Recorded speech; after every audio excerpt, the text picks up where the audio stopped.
शुरुआत बड़ी खबर के साथ करेंगे। बड़ी खबर आपको बताते हैं, बिहार और झारखंड में सर्च ऑपरेशन की कार्रवाई कर रही है जांच एजेंसी ईडी। बड़ी जानकारी, सिपाही बहाली पेपर लीक से जुड़े मामले में ये सर्च ऑपरेशन चल रहा है। बिहार के पटना में डॉक्टर शिव नाम के आरोपी और झारखंड के रांची में सिकंदर प्रसाद यादवेंद्र के यहां भी सर्च ऑपरेशन जारी है। सूत्रों के मुताबिक पेपर लीक गैंग के प्रमुख रहे संजीव मुखिया के कई रिश्तेदारों के यहां भी बिहार में कई लोकेशन पर सर्च ऑपरेशन चल रहा है। बिहार पुलिस की जांच एजेंसी आर्थिक अपराध इकाई की तरफ से की गई कार्रवाई के बाद इस मामले में ईडी ने मनी लॉन्ड्रिंग का मामला दर्ज किया है।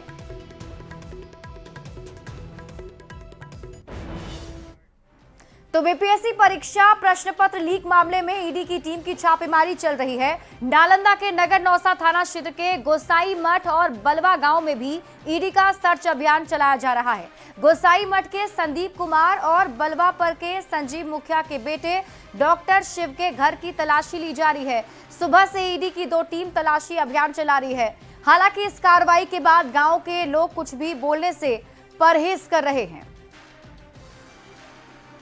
परीक्षा प्रश्न पत्र लीक मामले में आज ईडी के द्वारा रेड की जा रही है। बता दें कि नगरनौसा थाना क्षेत्र के बलवा पर एवं गोसाईपुर गांव में जो है कि यह रेड चल रही है। आप देख सकते हैं किस तरह से जो है कि यहाँ पर जो है रेड किया जा रहा है और यह रेड जो है कि ईडी के द्वारा किया जा रहा है, क्योंकि यहाँ पर जो गोसाईपुर निवासी संदीप कुमार है उनके घर पर रेड की जा रही है। इतना ही नहीं, संजीव मुखिया के पुत्र डॉक्टर शिव जो बलवा पर निवासी है उनके घर पर रेड की जा रही है। तो 2 अलग अलग टीम जो है सीआरपीएफ के जवानों के साथ जो है यहाँ पर रेड कर रहे हैं। खास करके जो है सुबह से ही रेड चल रहा है। अभी फिलहाल जो है ये रेड काफ़ी देर तक चलेगी, क्योंकि जिस तरह से जो है कि यहाँ पर जो संदीप कुमार है और डॉक्टर शिव हालांकि यहाँ पर नहीं मौजूद हैं, फिर भी जो है यहाँ पर अभी तक जो है रेड जारी है। नालंदा से न्यूज 18 के लिए अभिषेक कुमार। वहीं लालू प्रसाद को बीजेपी ने अल्टीमेटम दे दिया है। बाबा साहेब भीमराव अंबेडकर के अपमान मामले को लेकर बिहार सरकार के मंत्री जनक राम ने कहा कि 21 तारीख तक बाबा साहेब के अपमान को लेकर माफी मांगे लालू प्रसाद, नहीं तो बिहार में आंदोलन होगा। 21 तारीख को हाईकोर्ट के पास बाबा साहेब की प्रतिमा के पास बीजेपी के नेता आंदोलन की शुरुआत करेंगे। श्री लालू प्रसाद यादव जी से बार बार ये बिहार की जनता आवाम आग्रह कर रही है कि श्री लालू प्रसाद यादव जी क्षमा मांग लीजिए। अगर क्षमा नहीं मांगते हैं, क्षमा मांगने के विरुद्ध में आपके पुत्र श्री लालू प्रसाद यादव जी के तेजस्वी जी बोल रहे हैं कि आलतू फालतू की बात है। 21 तारीख तक आपको चेतावनी दिया गया है कि अगर माफ़ी नहीं मांगते हैं तो हाई कोर्ट के सामने परम पूज्य बाबा साहब डॉक्टर भीमराव अंबेडकर के आदम कद के नीचे बिहार प्रदेश के हम तमाम अनुसूचित जाति जनजाति कमजोर वर्ग के लोग बैठेंगे। और इसी बीच आपको पटना से बड़ी खबर बताते हैं, जहां बिहार के स्कूलों में जल्द ही कई पदों पर भर्ती होगी। 15,000 पदों पर भर्ती के लिए विज्ञापन जारी होगा। पुस्तकालय अध्यक्ष के लिए 6500 पदों पर जारी होगा विज्ञापन। इसके साथ ही पुस्तकालय अध्यक्ष पद के लिए डोमिसाइल लागू नहीं होगा। दूसरे राज्यों के अभ्यर्थी भी इसके लिए आवेदन कर सकेंगे। पुस्तकालय अध्यक्ष के पद पर बाहरी को आरक्षण नहीं मिलेगा। वहीं विद्यालय लिपिक के 6421 पदों पर भी बहाली होगी। परिचारी के 2000 पदों के लिए भी विज्ञापन जारी और अनुकंपा के आधार पर बहाली होगी। परिचारी और विद्यालय लिपिक के पद पर सिर्फ बिहारियों को मौका मिलेगा। अनुकंपा आश्रित ही कर सकते हैं दोनों पदों के लिए आवेदन। अगली खबर आपको राजधानी पटना से बताते हैं, जहां अपराधियों ने एक बार फिर से पुलिस को चुनौती दी है। राजधानी के सबसे सेफ जोन माने जाने वाले एयरपोर्ट इलाके के पोलो रोड में अपराधियों ने पिस्टल की नोक पर एक युवक से लूटपाट की है। युवक के पास 400 रुपए थे, जिसे अपराधियों ने लूट लिए। विरोध करने पर अपराधियों ने युवक पर फायरिंग भी कर दी। हालांकि युवक की किस्मत अच्छी थी और वो इसमें बाल बाल बच गया। आया था, काम पर जा रहा था। कौन जा रहा था काम पर? मेरा बेटा। हाँ, क्या नाम है? राहुल कुमार। हाँ, उसके बाद क्या हुआ? उसके बाद आ रहा था और वहाँ से पीछा किया प्लेटफार्मा तक से, और वहाँ से आते आते एकदम मार दिया। भैया क्या लेगा, क्या लेगा, पूरा पर्स उस निकाल के दे दिया। मोबाइल दे दिया, सब दे के तैयो भिड़ा दिया, पैसा ले लिया और भिड़ा दिया मार के। ऐसे बेटा हमारे को ऐसे हाथ किया, मार के गोली नीचे गिर गया, अब बच्चा हमारा बच गया, थोड़ा सा हल्का झलका लगा।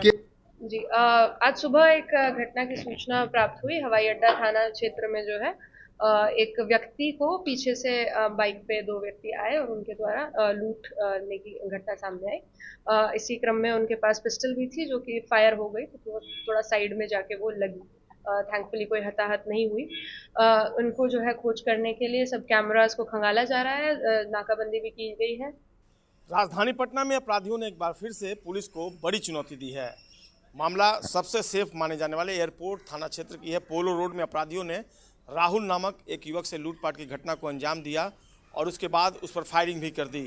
हालांकि बहुत ज़्यादा रकम नहीं थी, लेकिन उसके पास जो 400 रुपये थे उसको अपराधी अपने साथ लूट कर ले गए और जब युवक ने प्रतिरोध किया तो उस पर फायरिंग भी की गई। हालांकि बाल युवक बच गया। घटना के बाद जैसे ही अपराधियों के भागने की सूचना वायरलेस पर प्रसारित हुई, पटना पुलिस के तमाम थाने की पुलिस एयरपोर्ट इलाके की तरफ दौड़ी। हालांकि तब तक अपराधी भागने में कामयाब रहे थे। पुलिस मौके पर पहुंची और वहां से जो खोखा है वो बरामद किया है। पूरे मामले की छानबीन खुद पटना के सिटी एसपी सेंट्रल सुश्री दीक्षा कर रही हैं। देखना होगा इस मामले में पुलिस कब तक अपराधियों तक पहुंचती है और इनकी गिरफ्तारी जो है वो सुनिश्चित करती है। संजय कुमार, न्यूज़ 18 पटना। मुजफ्फरपुर में ई रिक्शा में अचानक ब्लास्ट हो जाने की वजह से एक महिला की जिंदा जलकर मौत हो गई है। मामला गायघाट थाना क्षेत्र के बेरुआ के एनएच का है। बताया जा रहा है कि ई रिक्शा में एक ही परिवार के लोग बैठे थे। सभी मुजफ्फरपुर से मधुबनी जा रहे थे। तभी गायघाट थाना क्षेत्र के बेरुआ में राज होटल के पास सामने अचानक आग लग गई, जिसमें एक महिला की मौत हो गई। वहीं 6 लोग घायल हो गए हैं। घायलों में 4 की हालत गंभीर बताई जा रही है। घटना के बाद घायल को एसकेएमसीएच में भर्ती करा दिया गया है। फिलहाल पुलिस मामले की जांच पड़ताल में जुट गई है। क्या हुआ? मेरी माँ की तबीयत खराब था, यहाँ भर्ती किए हुए थे। वो घर जा रहे थे, मेरा शादी था, मेरा भांजा था, तो वहाँ जा रहे लोग फुल पर उसके ना ऑटोमेटिक है ना, बैटरी में आग लग गया, ऑटोमेटिक पकड़ लिया, ब्लास्ट कर गया है। बैटरी ब्लास्ट किया है। आ रहे थे ना, शादी में जा रहे थे तो ऑटोमेटिक बैटरी फट गया। बैटरी फटा था जी, फट गया, एकदम धंधुरा हो गया। कौन कहाँ फेंकाया नहीं फेंकाया हमको खुदे पता नहीं। अभी सासू है ना, उसी में जल गई। नानी सास मरने वाली है, एगो बेटा एगो बेटी बहुत सीरियस है। हमको भी वही हुआ है। एक ऑटो जो सीएनजी ऑटो था वो मूव कर रही थी, तो बेरुआ एनएच पे बेरुआ जगह है गायघाट थाना क्षेत्र की में, तो वहीं पर ब्लास्ट हुआ, सीएनजी ब्लास्ट हुआ, जिस कारण से एक व्यक्ति की मृत्यु हो चुकी है।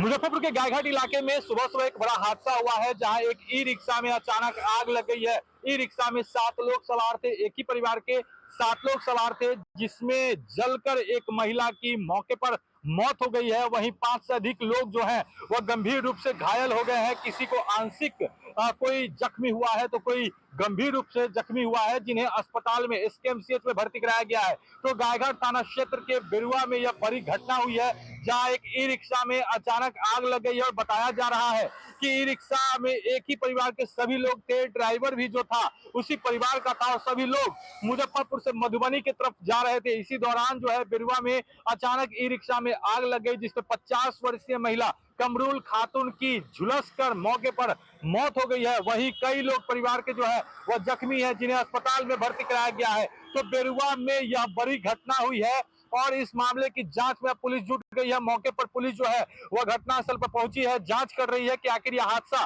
कैसे हुआ। तो कहीं न कहीं मुजफ्फरपुर के गायघाट थाना क्षेत्र में बड़ा हादसा हुआ है। एक ई रिक्शा जो है, जो बैटरी ई रिक्शा होता है, उसमें सवार थे 7 लोग, जिसमें एक ही परिवार के जो बेटा है वह गाड़ी चला रहा था। माँ और अन्य लोग जो है वह पीछे बैठे हुए थे। आगे बैठने वाले आंशिक रूप से जो है वह जख्मी हुए हैं। वहीं बीच में जो बैठे लोग थे वह ज्यादा गंभीर रूप से जख्मी हुए हैं, जिसमें एक महिला कमरुल खातून जो है उनकी मौके पर ही मौत हो गई है। फिलहाल तमाम लोगों का इलाज अस्पताल में चल रहा है। जो घायल है वह पुलिस इस पूरे मामले की जांच में जुटी हुई है कि यह हादसा कैसे हुआ। मुजफ्फरपुर से न्यूज़ 18 के लिए प्रियांक सौरभ।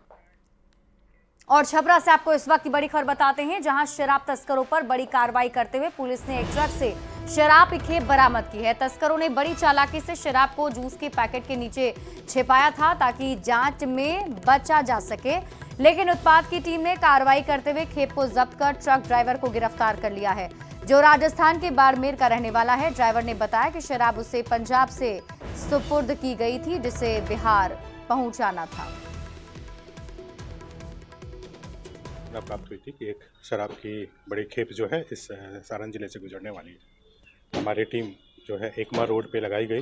चेकिंग के दौरान जो है एक ट्रक में अवैध शराब की जब्ती हुई है।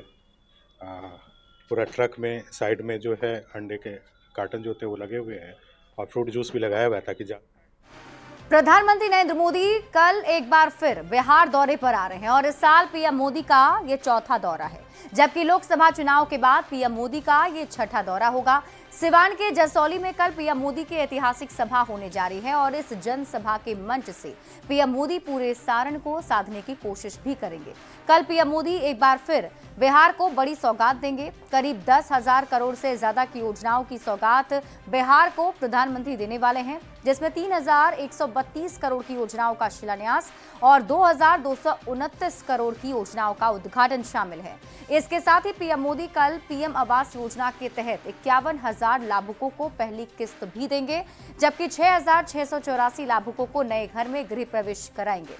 पीएम मोदी कल बिहार को एक और वंदे भारत एक्सप्रेस की सौगात देने जा रहे हैं, जो कि पाटलिपुत्र से गोरखपुर तक चलने वाली है। ये ट्रेन शनिवार को छोड़कर सप्ताह में 6 दिन चलेगी।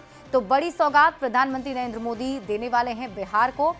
तो पीएम मोदी कल बिहार को एक और वंदे भारत एक्सप्रेस की सौगात देने जा रहे हैं। ये ट्रेन पाटलिपुत्र से शुरू होकर गोरखपुर तक जाएगी। पीएम मोदी की हरी झंडी दिखाने के बाद 21 जून से ये ट्रेन नियमित रूप से अपने तय रूट पर दौड़ने लगेगी। इस वंदे भारत एक्सप्रेस को उत्तर बिहार और पूर्वांचल के लोगों के लिए बड़ी सौगात माना जा रहा है। पाटलिपुत्र और गोरखपुर के बीच ये ट्रेन 8 जगहों पर रुकेगी। ये ट्रेन कप्तानगंज, बगहा, नरकटियागंज, बेतिया, सुगौली, बापूधाम, मोतिहारी, मुजफ्फरपुर और हाजीपुर में रुकेगी। देखिए, बिहार कांग्रेस प्रभारी कृष्णा अल्लावरू ने एक बार फिर से कह दिया है कि हम लोग सभी 243 सीटों पर समान तैयारी कर रहे हैं और हर सीट को अपनी सीट मानकर तैयारी हो रही है। इस बार इंडिया गठबंधन बेहतर तालमेल के साथ चुनाव लड़ेगा और बेहतर प्रदर्शन भी करेगा। हालांकि इंडिया गठबंधन के चेहरे के सवाल को लेकर एक बार फिर उन्होंने सधे अंदाज में जवाब दिया। 40 सीट पे हमने ये फैसला किया है कि हम हर प्रत्याशी को खुद का प्रत्याशी मान के चुनाव लड़ेंगे और इस बार बिहार में इंडिया महागठबंधन बहुत बढ़िया तरीके से चुनाव मिलजुल कर तालमेल के साथ लड़ने वाली है। चेहरे पर क्यों नहीं फाइनलाइज कर पा रहे हैं आप लोग कि कौन आप लोग का मुख्यमंत्री चेहरा आपके माइंड में फाइनल नहीं होगा, हमारे माइंड में तो कोई डाउट। बिहार में चुनाव से पहले इन दिनों परिवार को लेकर पॉलिटिक्स काफी ज्यादा हाई है। नेता प्रतिपक्ष तेजस्वी यादव लगातार एनडीए में परिवारवाद का आरोप लगा रहे हैं, जिस पर केंद्रीय कपड़ा मंत्री गिरिराज सिंह ने पलटवार किया है और तंज कसते हुए कहा कि चोर चोरी के खिलाफ बोल रहा है, जबकि पूरा आरजेडी ही परिवार की पार्टी है और ये लोग आदर्श बतिया रहे हैं। लालू यादव के बेटे चोर चोरी के खिलाफ बोल रहा, पूरी पार्टी परिवार की है। लालू यादव जी जेल गए, राबड़ी देवी हुई मुख्यमंत्री, कोई यादव नहीं दिखाया, ये परिवारवाद नहीं है। बेटा हुए उप मुख्यमंत्री, कोई यादव नहीं दिखाई दिया। बेटी हुई राज्यसभा, बेटी लड़ी चुनाव, कोई कुटुंब गया, साला सरहद गया राज्यसभा। ये परिवारवाद वाले चोर चोरी के खिलाफ बोल रहे हैं, मुझे कुछ समझ नहीं आ रहा। बिहार में जमाई आयोग को लेकर राजनीति काफी तेज हो चुकी है। केंद्रीय कपड़ा मंत्री गिरिराज सिंह ने तेजस्वी यादव पर तंज कसते हुए कहा है कि पूरी आरजेडी एक परिवार की तो पार्टी है। परिवारवाद को लेकर केंद्रीय मंत्री गिरिराज सिंह की टिप्पणी पर आरजेडी ने पलटवार किया है। क्या कुछ कहा है, आपको दिखाते हैं। सरकार के माननीय मंत्री जी को जो सवाल श्री तेजस्वी यादव जी ने उठाए हैं उसका जवाब देना चाहिए। सरकार में बैठे लोग अपनी नाकामी को छुपाने के लिए लाख श्री तेजस्वी यादव जी को गाली दे दें, लेकिन बिहार की जनता उस सवाल का जवाब जानना चाहती है जो सवाल तेजस्वी यादव जी ने उठाए हैं। ये आरोप नहीं है, ये सत्य है। भ्रष्टाचारियों और अपराधियों की बिहार में बहार है। अब सरकार में बैठे लोग किस मुंह से भ्रष्टाचार और अपराध पर ज्ञान दे रहे हैं? चिराग पासवान की पार्टी एलजेपी रामविलास 29 जून को नालंदा में एक बहुत बड़ा कार्यक्रम करने जा रही है, जिसकी तैयारी शुरू कर दी गई है। इस कार्यक्रम का नाम बहुजन भीम समागम रखा गया है। इस समागम को लेकर पटना में एक अहम बैठक की गई। पार्टी के बिहार प्रभारी अरुण भारती ने कहा कि कार्यक्रम में करीब 3 लाख लोग शामिल होंगे।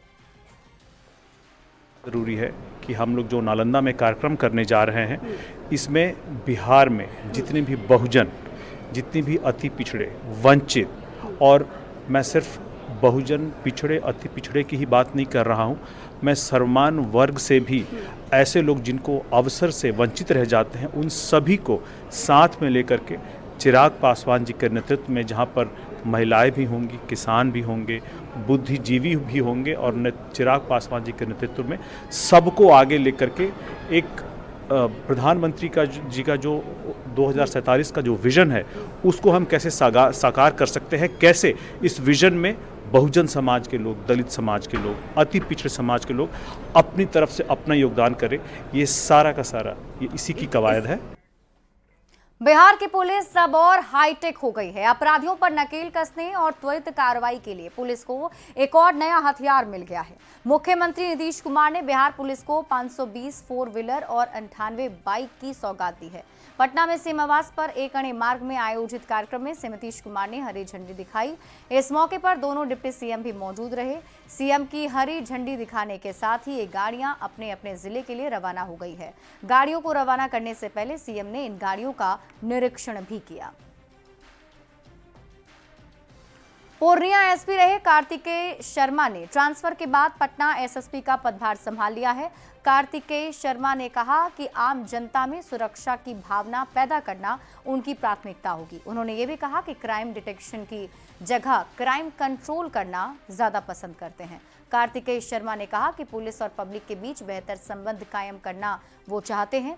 अपराधियों के खिलाफ ऑपरेशन लंगड़ा चलाए जाने को लेकर एसपी ने कहा कि पुलिस आत्मरक्षा में आगे भी गोली चलाती रहेगी।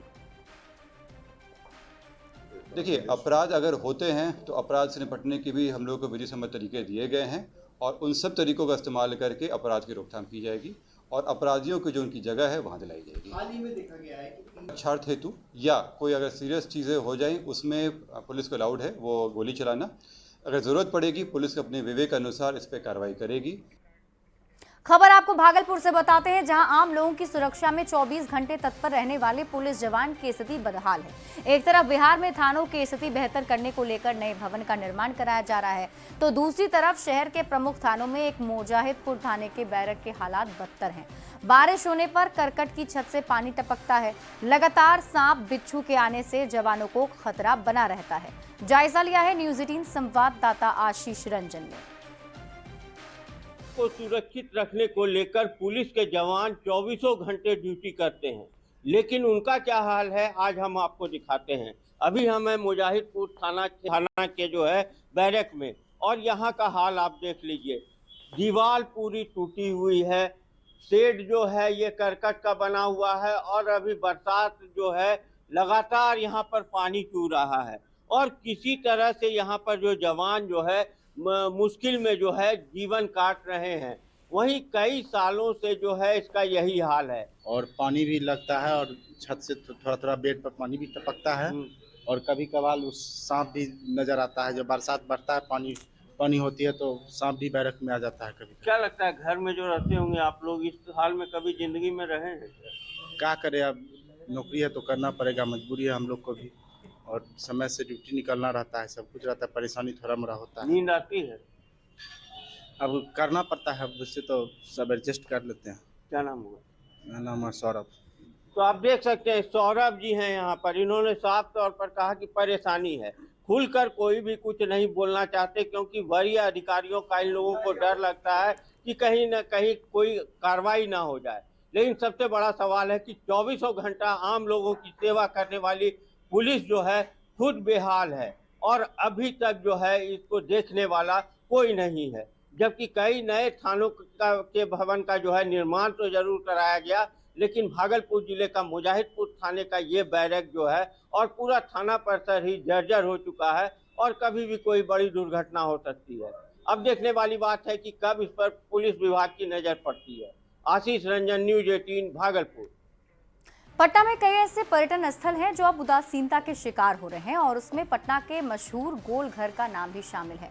अनाज भंडारण के लिए 1770 में बने गोल घर की सीढ़ियों पर अब ताला जड़ा हुआ है। जिस गोल घर से पूरे पटना की खूबसूरती का लोग लुत्फ उठाते थे, वहां से अब पर्यटकों को निराश होकर लौटना पड़ता है क्योंकि लंबे समय से गोल घर में मरम्मत का काम चल रहा है। पर्यटकों से बात की है न्यूज 18 संवाददाता विनीता मिश्रा ने। कई प्राचीन पर्यटक स्थल है, लेकिन उन पर्यटक स्थलों में सबसे ज़्यादा अगर किसी की पहचान है, किसी की चर्चा है, तो वो है गोलघर। यहाँ गोलघर की तस्वीर कई किताबों में नज़र आती है। लोग दूर दूर से गोलघर को देखने और इसके बारे में जानकारी लेने आते हैं। गोलघर अति प्राचीन है, पटना की पहचान भी हम इसे कह सकते हैं, लेकिन गोलघर में पर्यटकों को क्या कुछ सुविधाएं मिलती हैं, हम इनसे जानते हैं। सबसे पहले आपको दिखा देंगे, देखिए गोलघर का दरवाजा पिछले ना जाने कितने सालों से ये बंद है। पर्यटक इस उम्मीद में आते हैं, दूर दूर से आते हैं, सिर्फ पटना नहीं पूरे बिहार से आते हैं, इस उम्मीद में आते हैं कि वो इस गोलघर पर चढ़कर पूरे पटना की तस्वीर देख पाएंगे। लेकिन यहाँ आते हैं, उन्हें पता चलता है कि गोलघर तो बंद है, अभी भी नहीं खुला। इच्छा होती है, हाँ है, चढ़ने के लिए आए हैं, लेकिन नहीं खुला है। नहीं खुला है, बंद है। निराश है? निराश है। मतलब कभी चढ़े हैं कि नहीं इस पे? बहुत पहले चढ़े हैं। बहुत। और इसी के साथ इस बुलेटिन